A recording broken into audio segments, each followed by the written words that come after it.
أعطيكم مثال، أنا وقعت لي هذه.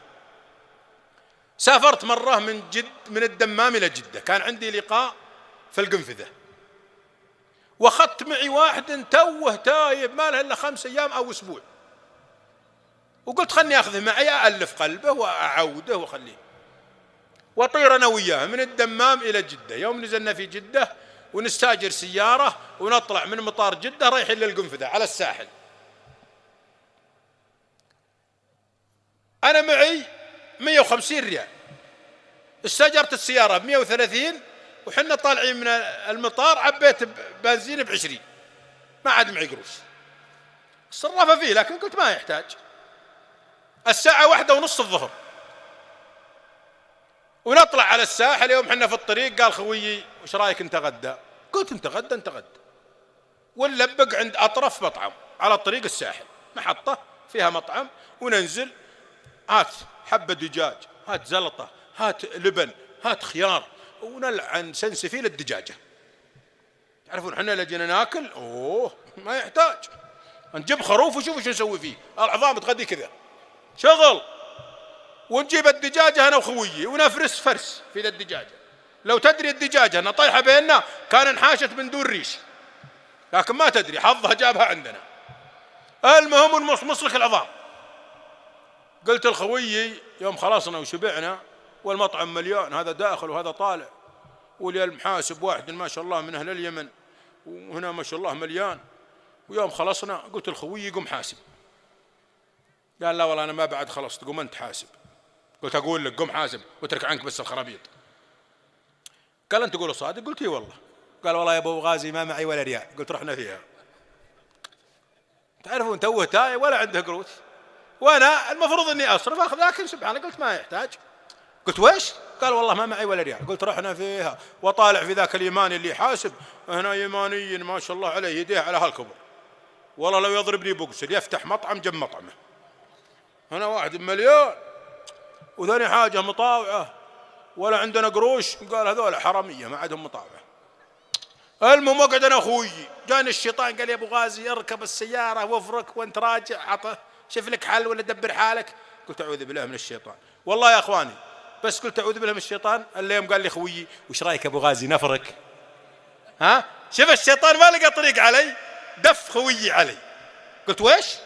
قال تكفى والله العظيم من درى هذا ما معنا قروش والله ليفضحنا قدام الناس، ومطاوعة ولا عندكم قروش والله يسحب فينا هنا في المطعم.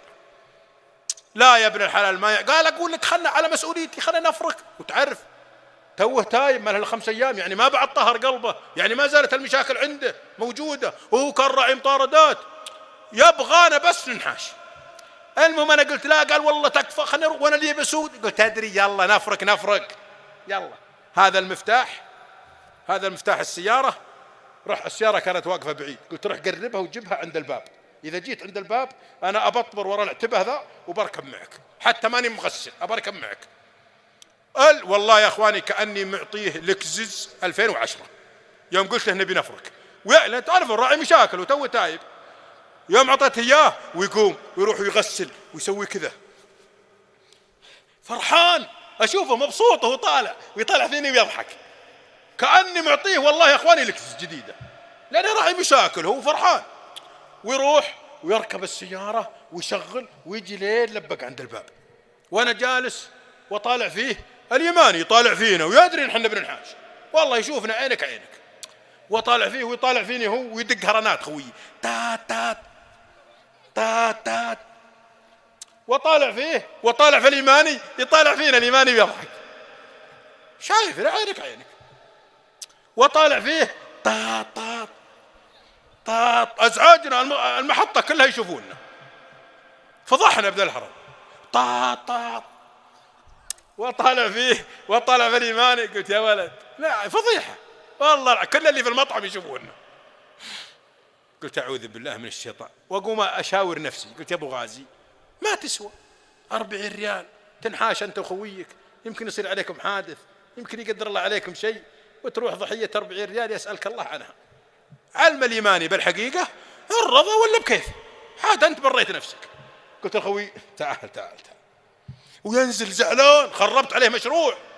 هو عنده مشروع ومخطط وقاعد في الكرسي، اي والله وبنفرك من هنا وبعشق من هنا وبزحف من هنا. قلت تعال تعال، وينزل يجي جنبي، ايش فيك؟ قلت خلاص يا اخي ما احنا منحاشين، نبي نعلم الرجال الحقيقه. قال والله اندر لي. قلت ما يخالف خليه يدري. لا خلينا. قلت واروح واغسل واجي عند اليماني، السلام عليكم. قال عليكم السلام، خير؟ قلت سلامتك يا حبيبي، اول شيء اقصر حسك، لا ترفع صوتك، المطعم مليان ولا تفضحنا. قال وش عندك؟ قلت والله سلامتك، كم حسابك؟ قال 43 ريال. قلت والله ما عندي ولا ريال. قال ايش الحل؟ قلت الله لا يهينك، انا رايح للقنفذه، القنفذه باقي 80 كيلو. قلت انا رايح للقنفذه، ابى اخلص لي شغله، احنا الساعه 2 الظهر. قلت بخلص لي شغله وانا راجع بعطيك اياها. قال لا يا حبيبي ما يصلح. قلت هذه بطاقه الاحوال وهذه الرخصه، خلها معك لين اجي. ويفتح الدرج ويطلع لي 30 بطاقه. قال انا فاتح احوال هنا، كل من جاي يعطيني بطاقه، وين اوديها؟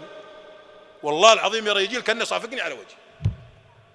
قلت اسمع يا حبيب، والله ما قلت لك غير الصدق، هذه بطاقتي خلها عندك ولا بكيفك، انا رايح باذن الواحد الاحد، وانت رجال طيب وتعرفني، والله لاني بكذب عليك، وهذا العلم. قال تدري والله شكلك انك صادق، لكن روح ترى الله بيني وبينك. والله يا رجال كانه ضربني في قلبي. واطلع انا قلت عز الله انك امنت امين ما يحتاج. واطلع انا ويا خويي ونروح للقنفذه ونخلص. تعرفون المحاضره مثل ذا الوقت، ولا انتهيت الا الساعه 11 في الليل او 12. واطلع من عند القنفذه اللي مر مع ذاك الطريق، ونطالع من القنفذه فيه خطين، يفترق خطين، خط يوديك جده وخط يوديك مكه.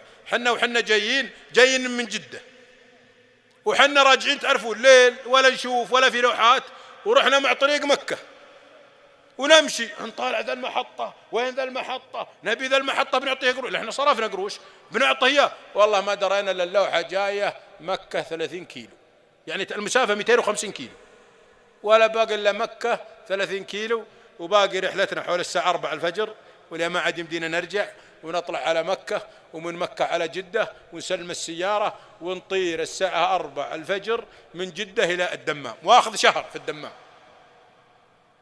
ويكتب الله لي لقاء في الحبيل منطقة جنب القنفذة، وطير الساعة 1:30 نفس التوقيت من الدمام إلى جدة، بس الحالي هالمرة ذي، واستاجر سيارة ومر من عند الساحل، ولبق عند اليماني. قلت السلام عليكم. قال عليكم السلام يا جني. قلت جني في راسك والله، تعرفني؟ قال لا والله ما أعرفك. قلت هذه 43 ريال، أنا جيتك قبل شهر وكلت عندك وسامحتني، هذه 43 وبيض الله وجهك. قال جزاك الله خير يا جني. قلت السلام عليكم. الشاهد شوفوا كيف الشيطان يوم انه ما استطاع عليك يستعين بجارك، يستعين بصديقك، يستعين بزوجتك. خلك حريص من هذا الكلام.